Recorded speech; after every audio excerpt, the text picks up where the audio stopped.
and welcome to another episode of the Southern Business Network, East Alabama's premier show for small businesses, civic and social organizations, and I am proud and humbled at the same time to have the President, Chief Executive Officer of the Phenix City, Russell County Chamber of Commerce in our presence today. We've got Mr. Dennis Beson by way of the great state of Michigan. Dennis, welcome to the Southern Business Network. Thanks for having me on. Glad to have you here. Thank you. So Dennis, for those that don't know about the fact that we've got a new sheriff in town, if you will, that's taking over the helm of our chamber. Kind of give us some insight about where you've come from, because I understand it's only been your third day. That's right. In the big chair. That's right. So welcome to our beloved city. We're glad to have you here. Well, I'm excited to be here. Thank you for that great introduction. I'm following a gentleman that spent a lot of time, gave a lot of his years and energy, and in Vic Cross, Yes. and great guy. I'm humbled to be chosen to be your chamber chair and a CEO. It's a great town. It's a great area. When I had the opportunity to interview, I came down here, drove around, saw really the excitement, the positivity that's going on, and the neighbors across the river that really add a great environment for this whole region. I can't be more excited. Awesome. Glad to have you on board. Glad to have you. So as we relate to the chamber, and as you stated, your predecessor, who had been in office for quite a bit of time, served this community quite well, I might add.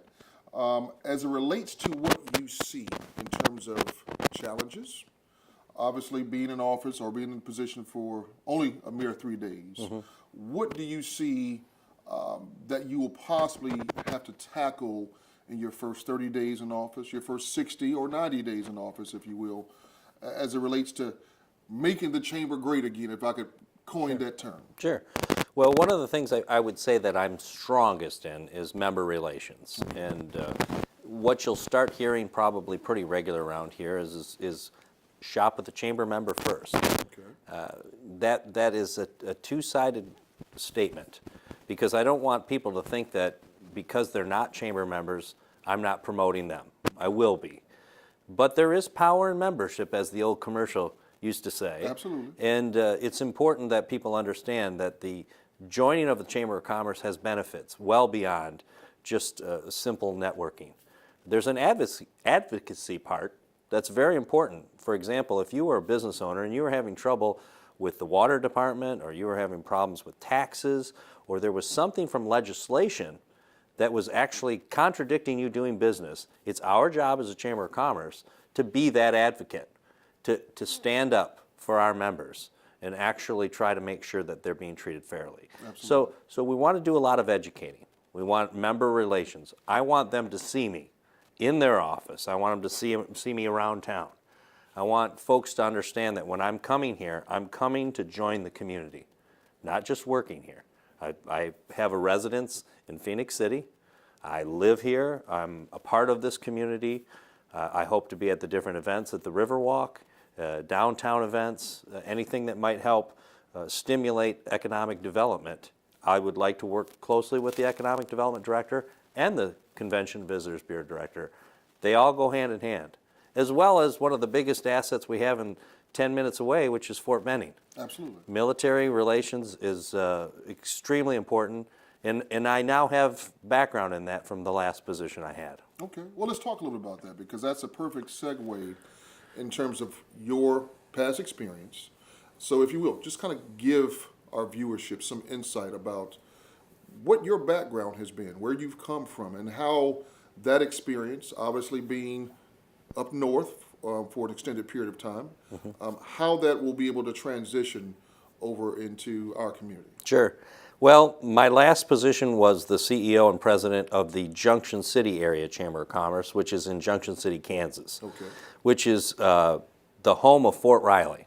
Gotcha. And Fort Riley is the home of the Big Red One, Yes. which is the 1st Infantry, and had an opportunity to really learn about the military. I didn't have any past experience, and became very close friends with quite a few of the military personnel, and understanding how important it is for a community to reach out and embrace the transitioning soldiers that are coming out of the military, that are moving here for the first time, their families are coming. They're looking for a friendly community to welcome them, to help find their housing for them, to help create an environment where they can relax when they are not deployed. That's right. So had an opportunity to run a Chamber of Commerce that was consolidated. Had economic development, military affairs, Convention and Visitors Bureau, and your traditional membership division all under one roof. Okay. And that has interesting challenges that I embraced. I think I learned a lot from. One of the most difficult things in that environment was dealing with the combination of public money and private money. And how do we keep those things separate? I think that's part of what's exciting about this chamber, is that I can focus on the membership portion, but yet assist in the public side of things, and lend my wisdom. So prior to working the last 2 years as the CEO in the Chamber of Commerce, I was in sales, customer relations, as well as consulting. And I know that you're a customer service guy. Absolutely. And I'm a customer service guy. That makes a difference. It's something I believe in very passionately. As a matter of fact, it'll be the expectation, not the hope. It'll be the expectation of anybody that's on my staff, ambassadors, anybody that's related to the Chamber of Commerce that's got the message that this is about member service. Exactly. How do we make sure that we are the best example for the community? So I wrote a book way back when. Okay. I like to kind of jokingly say it's a perfect book for men because it's got a lot of pictures and big font. That's the perfect book for men. Absolutely. So we get that, and it's called My Customer, My Coworker, and it's about customer service, but it's also about the interpersonal customer that you work with every day. That's right. And I think sometimes we forget about that. Correct. That person, how do I treat that person like a customer? And what would I want to see back from that person? And it's a passion of mine. Okay. I think that our Chamber of Commerce is going to take some serious strides in the next 6 months to 12 months, and I think that was what the search committee saw in my background. Absolutely. As being very beneficial. Awesome. That is awesome information, Dennis. As it relates to business, and I think from the 10,000-foot perspective, most entities will see the chamber as that connection piece, if you will, to the business community. Yeah. Obviously, with the mayor's perspective of positively Phenix City, that in its sense has its own perspective and has really caught fire here in this area. We are actually beginning to see a lot of growth from from different retailers coming to the community. How then will your vision tie into the mayor's vision and the city's vision from the government perspective, city government perspective, or will they be somewhat not necessarily at odds, but will it be tied in, or will there be some level of being in sync with one another? My goal, Eric, is and I had just heard that catchphrase before we came on the air. Okay. It's exciting to hear that because there's another book, if I ever stop being so lazy and finish, that I'd like to get to, and it's called Simplify and Refocus. Good.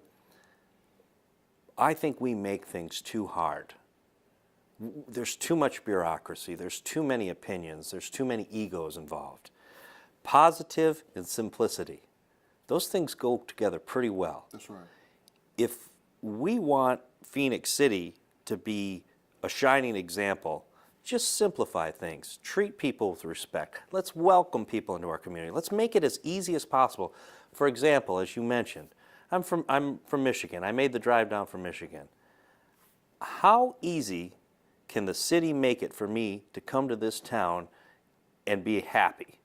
Meaning that from the signing up for water and getting my electric bill and getting my cable, and by the way, the cable company treated me so well, and I'm so happy. Great customer service. But I want that experience with everything. That's right. I want when people walk into a door, how do I make it a good experience? What is that customer experience all about? It's got to happen that way. And so what we need to do and it'll come through hopefully positive arguing. And some people say, well, those are two different words. They contradict each other, but that's not true. Correct. Any team is built on trust, but it's also built on the knowledge that I can argue with you, I can disagree with you, but at some point we're going to come to a common goal, and we're going to then join together to get there. That's right. That's what I'd like to see happen from our Chamber of Commerce. So if our mayor is pushing positivity, I'll push positivity because it makes sense. Correct. In what we need to do. That's right. There's an acronym that I refer to that I actually has stuck with me. It's called KISS. Keep it simple, stupid. Yeah. So I think it goes right in line with what you're saying in terms of maintaining a posture. That's right. In the community that basically works hand in hand with a blueprint that's being set in some fashion and capitalizing from there. You know, one of the things that I worked really hard on in Junction City before I came here, and I can see that there's a lot of parallels between the city, Okay. is at the time I called it Junction City Pride. Where's our Phenix City Pride? Where are we at? Exactly.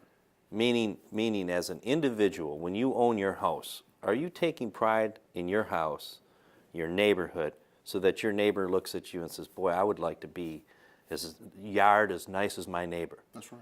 You know, we're back in Michigan, we have this subdivision over in a town called Bay City, and it was traditionally the Polish end of town. Okay.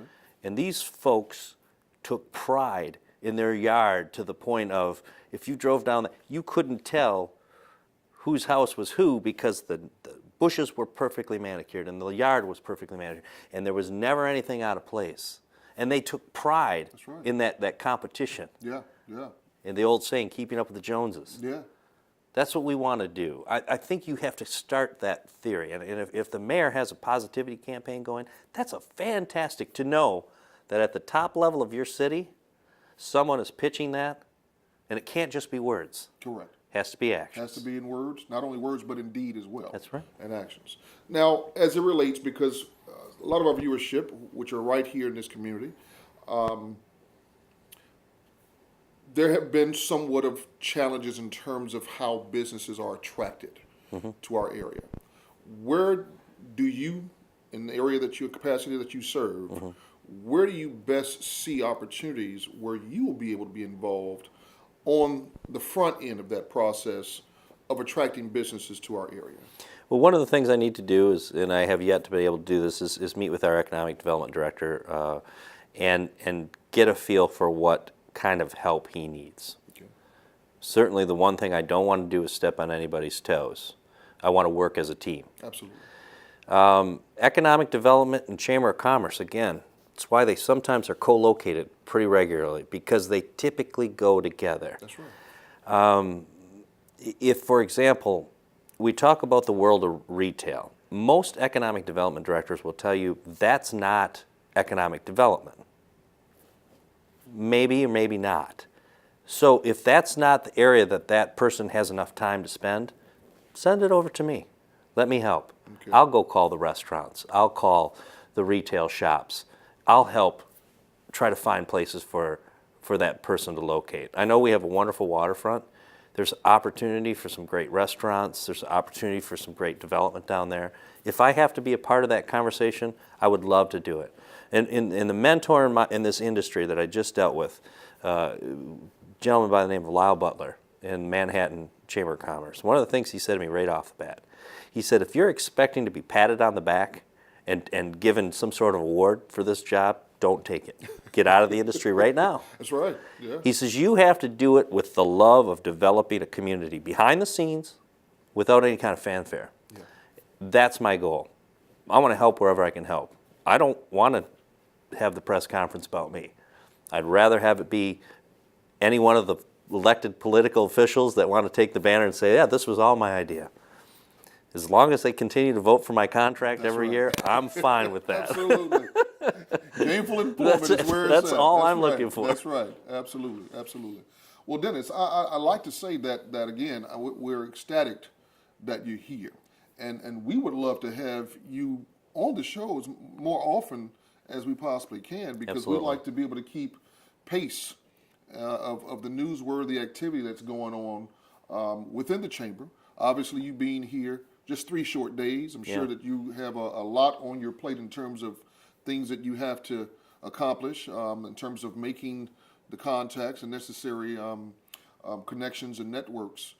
So we definitely like to keep pace with what that And I'd like progress to is be looking on like. here because I think one of the big things that's happened in our society is that there's a lack of understanding of what the Chamber of Commerce does. Exactly. And we So, like to peel back those I'd layers. love to help out with that. Absolutely. We love to peel back those layers. Is there anything that we may have omitted that probably needs to be stated about the Chamber for the purpose of our viewership getting a better understanding of what your operations or what you're walking into? One of the things that I like to deal with, maybe it's kind of my mantra, is my door is open to people to come in and talk. I enjoy when somebody comes in and talks to me. And there's going to be people that are angry and unhappy, and I understand that. If you come to me with respect and we'll talk it out, I'd love to help your situation. So as a Chamber of Commerce director, I'm here for the community. Absolutely. Not just the business community, but the whole community. So if there's someone that would like to talk to me, stop by the chamber and let's figure out a way that we can communicate. Absolutely. Well, speaking of that, how can our viewership get in contact with you if they need to? At the moment, the best way is to call the Chamber of Commerce, and I don't have the number committed to memory, but I'm sure there's a million ways of search engines and things to find the Chamber of Commerce, and they can walk in the door. Okay. If I'm available, I'd be glad to talk. If I'm not available, I will schedule an appointment. Certainly, certainly. Well, Southern Business Network viewers, you've heard it here first. This is our new CEO and President, Dennis Beson of the Phenix City Russell County Chamber of Commerce. Let's treat him like family because he is. He has come to us from Michigan. We're happy that he's here. We want to be able to glean from his experience and understand what he is bringing to the area. And let's just basically support the cause. I mean, this is one Phenix City. This is one community. And speaking of our community, this area, or this show, I should say, primarily supports the areas of Fort Mitchell, Seal, Salem, and of course, Ladonia, and our beloved Phenix City, of course. So everything that I'm sure that you'll be touching upon will also have some shape, form, or fashion of affecting those areas. Yes. And that viewership here. So again, you've heard it from Mr. Beson. He has an open door policy. And if you like to have your business, your civic and social organization represented right here on the Southern Business Network, please reach out to me, your host, Eric Fowler. I can be, of course, reached at Fowler Enterprises or Fowler_Enterprises at yahoo.com, or you can call me direct at 706-718-9752. Dennis, again, thank you for your time. Thank you, sir. Absolutely. Hope it's been a blast. We'll see you again, and we'll be in touch with you. Thank you, sir. My pleasure. Southern Business Networkers, you stay tuned to the next episode of your Southern Business Network. Take care.